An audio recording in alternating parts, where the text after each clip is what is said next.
Florida's highways are filled with stories, tales of speed, adventure, and the familiar hum of life passing by in flashes of asphalt and headlights.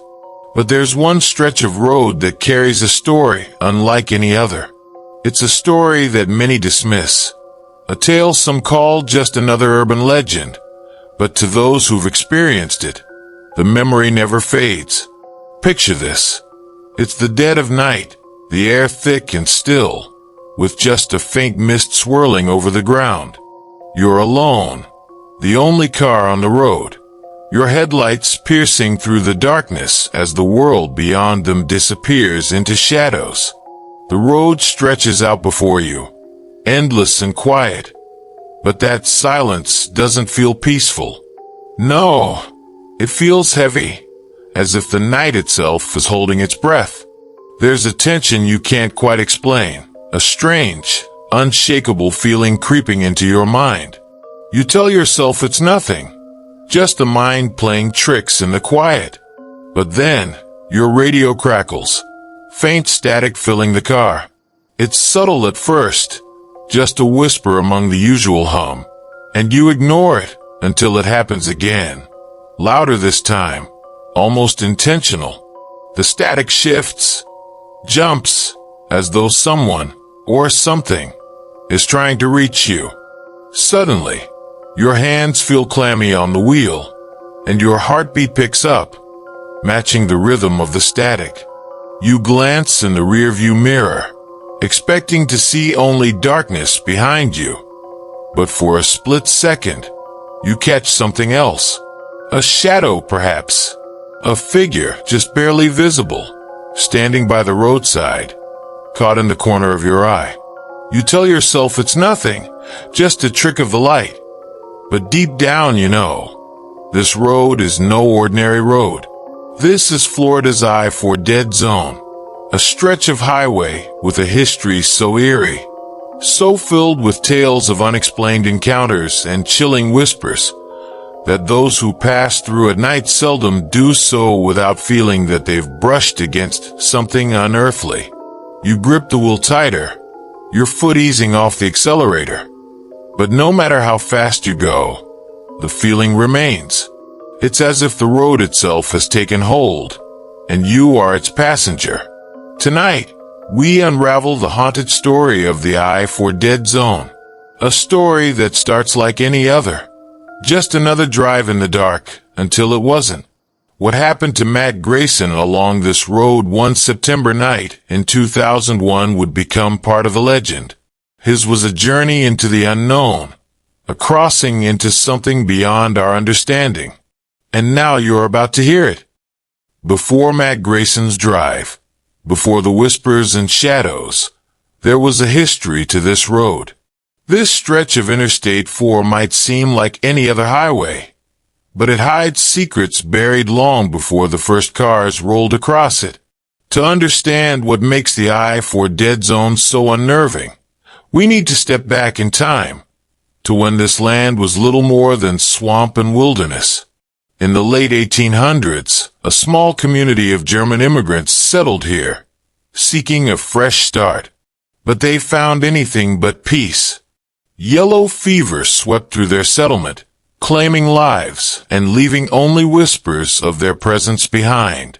For victims, men, women, perhaps even children, were laid to rest in a simple graveyard, marked by modest stones, a place of mourning and quiet solitude. Years went by. The land changed hands, but the graves remained undisturbed. It wasn't until the 1950s, with Florida's rapid expansion and the dawn of new highways, that the land found itself at the center of construction plans. Some say there were warnings, a sense that these graves should be left alone. But progress pushed forward, and the graves were disturbed. Some believe it was that disturbance, that breaking of peace, that left a mark on this land. A mark that lingers, even today. Locals began calling it the dead zone, and stories started to spread. Stories of strange lights, radios that wouldn't stay silent, and a creeping sense that something, or someone, was watching. Each new account seemed to add weight to the legend. And while many dismissed the tales as superstition, others knew better. They had felt it, a force in the air, like something hidden beneath the asphalt. And for those who ventured onto this highway in the dead of night, they would carry those feelings long after they left, if they left at all. This was the I-4 Dead Zone's haunting foundation, a past soaked in mystery and unrest. And it was on this road that Matt Grayson, unknowingly, would come face to face with whatever lingers here. A reminder that some things are best left undisturbed. It's a humid September night in 2001. The world around the I-4 Dead Zone is quiet. Too quiet, perhaps. The locals have gone to bed, leaving the highway almost empty. This is when Matt Grayson finds himself on that long stretch of road, heading home from a late night with friends. It's just another drive, or so he thinks. Matt isn't someone who frightens easily. He's driven these roads for years, familiar with the winding turns, the stretches of wilderness that swallow the light, the places where fog hangs heavy in the air. But as he gets closer to the dead zone, something shifts. It's as if the air thickens, pressing in, making every breath feel heavier, as though the night itself is watching him. He flicks on his car radio, hoping to break the silence. But instead of music, he's met with a static hiss. Strange, he thinks, glancing at the dial. He tries another station, but the static only grows louder, filling the car like a whisper that won't go away. And then it changes. Beneath the static, faintly, he hears something, a voice. Not English, not a language he recognizes. The words are distant, echoing through the static, as if coming from another time. He tells himself it's just a bad signal, that the interference is nothing more than a glitch. But his hands grip the steering wheel tighter. His heartbeat quickens. He feels it now, that unmistakable sense of being watched. His eyes flicker to the road, then to the mirror. Nothing, just darkness and mist clinging to the asphalt. But as the static rises, so does a feeling he can't shake. A feeling that this isn't just another drive, that he's crossed into something he cannot see, but that can see him. Matt tries to shake off the feeling. He tells himself it's just a bad signal, just interference, nothing more. But as the minutes pass, the car seems to grow colder. He adjusts the air conditioning, checks the windows, but the chill is persistent, unnatural, like an unseen hand pressing down on the air around him. The static on the radio sharpens, almost crackling with an intensity he's never heard before. And then his car jolts, pulling sharply to the right, as if something invisible had grabbed hold of the wheel. His heart pounds as he yanks the wheel back, his knuckles white with the force of his grip. He glances around, looking for an explanation, but there's nothing. Just the thick fog, and the road stretching out into the darkness. And then he sees it. By the side of the road, shrouded in mist, stands a figure. It's dressed in old-fashioned clothing, a dark outline barely visible in the haze, but unmistakably human, or at least it appears so. Matt's breath catches in his throat. He stares, unable to look away, as he feels the weight of a gaze returning his own, an energy that is heavy, chilling, and unexplainable. He blinks, snapping himself back to the road. His mind races, a trick of the fog. He thinks, his eyes playing tricks. But as he presses on the accelerator, his foot sinking into the pedal, he catches another glimpse, more figures, standing along the roadside, emerging from the mist like shadows from the past, their forms silent, unmoving, watching as he passes by. He tries to keep his eyes forward, tries to ignore them, but the sensation is overwhelming.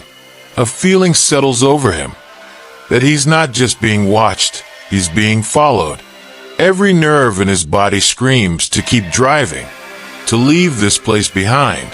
But the presence lingers, clinging to him even as he pushes the car faster and faster. And in the silence, only the static remains, filling the car like a whisper from another time. Matt's heart races as he presses down on the accelerator, his car cutting through the thickening mist that clings to the road like an unwelcome shadow.